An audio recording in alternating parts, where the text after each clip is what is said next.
దాదాపు 10 సంవత్సరాల తర్వాత నేనైతే చెరుకు పాలను టేస్ట్ చేయబోతున్నాను. లాస్ట్ వ్లాగ్ లో చెప్పాను కదా మా ఊర్లో గానుగలు అయితే ఆడుతున్నారనేసి. నేను మా పాప మా పొలం దగ్గరికి వెళ్ళి గానుగ దగ్గర ఫ్రెష్ గా చెరుకు పాలను తీసుకోవడానికి అయితే వెళ్తున్నాను. మేము గానుగ దగ్గరికి వెళ్ళేసరికి చెరుకులు మొత్తం అయిపోయాయి. ఉన్న చెరుకుల నుంచి మొత్తం వీళ్ళైతే పాలు తీసేశారు. నేను మా పాప చెరుకు పాల కోసం వచ్చామనడంతో వీళ్ళైతే తోటకు వెళ్లి ఫ్రెష్ గా మా ముందే చెరుకులు కొట్టుకుని వచ్చి ఇప్పుడైతే చెరుకు పాలు అయితే తీస్తున్నారు. క్రషర్ కి వెనుకల వైపు నుంచి చెరుకులు పెడుతుంటే ముందు వైపు నుంచి చూడండి పిప్పి ఏ విధంగా వస్తుందో. మనం రోడ్ సైడ్ చెరుకు రసం తీసే మిషన్ లో చూస్తుంటాం కదా, వాటిలో అయితే పిప్పి అయితే ఈ విధంగా రాదు. అందుకే వాళ్ళు 2-3 టైమ్స్ చెరుకులను అయితే మిషన్ లో పెడుతూ ఉంటారు. అయితే ఇప్పుడు మీరు చూస్తున్న క్రషర్ లో ఒక్కసారి చెరుకు పెడితే చాలు, దాంట్లో నుంచి కంప్లీట్ రసం అనేది మొత్తం బయటకైతే వచ్చేస్తుంది. నేనైతే ఒక 2 లీటర్స్ వాటర్ బాటిల్ లో చెరుకు పాలు అయితే తీసుకున్నాను.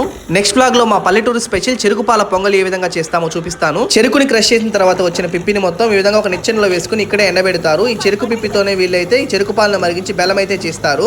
క్రషర్ నుంచి చూడండి చెరుకు పాలు ఒక గొట్టం గుండా ఏ విధంగా వెళ్ళి నేరుగా పెనంలోకి అయితే పడుతుందో. ఈ చెరుకు పాలలో డస్ట్ ఎక్కువ ఉండడంతో దీన్ని ఫిల్టర్ చేయడానికి వీళ్ళైతే ఒక నెట్ ని యూస్ చేస్తున్నారు. చెరుకు పాలను చూడండి పిప్పి సహాయంతో ఈ విధంగా కాగబెడుతున్నారు. ఈ విధంగా పొయ్యిలోకి కొద్దిగా పిప్పిని వేసి చెరుకు పాలను అయితే కాగబెడతారు. ఈ విధంగా పొయ్యి ముందు కూర్చొని మంట వేయడం అంత సులువు అయితే కాదు, ఎందుకంటే వేడి అయితే చాలా ఎక్కువగా ఉంటుంది పొయ్యి దగ్గర. ఇప్పుడే చెరుకు పాలు అయితే పొంగడం అయితే స్టార్ట్ అయింది. ఇంకొక 2 అవర్స్ వెయిట్ చేసామనుకోండి మనకు బెల్లం అనేది తయారవుతుంది. నేను మా మను పాపను పెట్టుకుని అంతసేపు అయితే ఇక్కడ వెయిట్ చేయలేను. ఇంకొక రోజు వచ్చి బెల్లం ఏ విధంగా తయారు చేస్తాను మీకైతే చూపిస్తాను. తీసుకొచ్చిన చెరుకు పాలను కొద్దిగా మా పాప వాళ్ళకి నేను ఫిల్టర్ చేసి అయితే ఇచ్చాను. వీటిలో కొద్దిగా నిమ్మరసం పెట్టుకున్నాం అనుకోండి టేస్ట్ అనేది చాలా బాగుంటుంది. 2015 వరకు మా పొలంలో మేమైతే చెరుకునైతే సాగు చేసి ఈ విధంగా గానుగలు అయితే ఆడేవాళ్ళము. తర్వాత మేము జాబ్స్ లో జాయిన్ అయిపోవడం వల్ల చెరుకులను తీసేసి మామిడి చెట్లను అయితే సాగు చేస్తున్నాము. ఇలాంటి మరిన్ని విలేజ్ వ్లాగ్స్ కోసం వెంటనే మన ఛానల్ ని ఫాలో చేసేసేయండి. Thank you.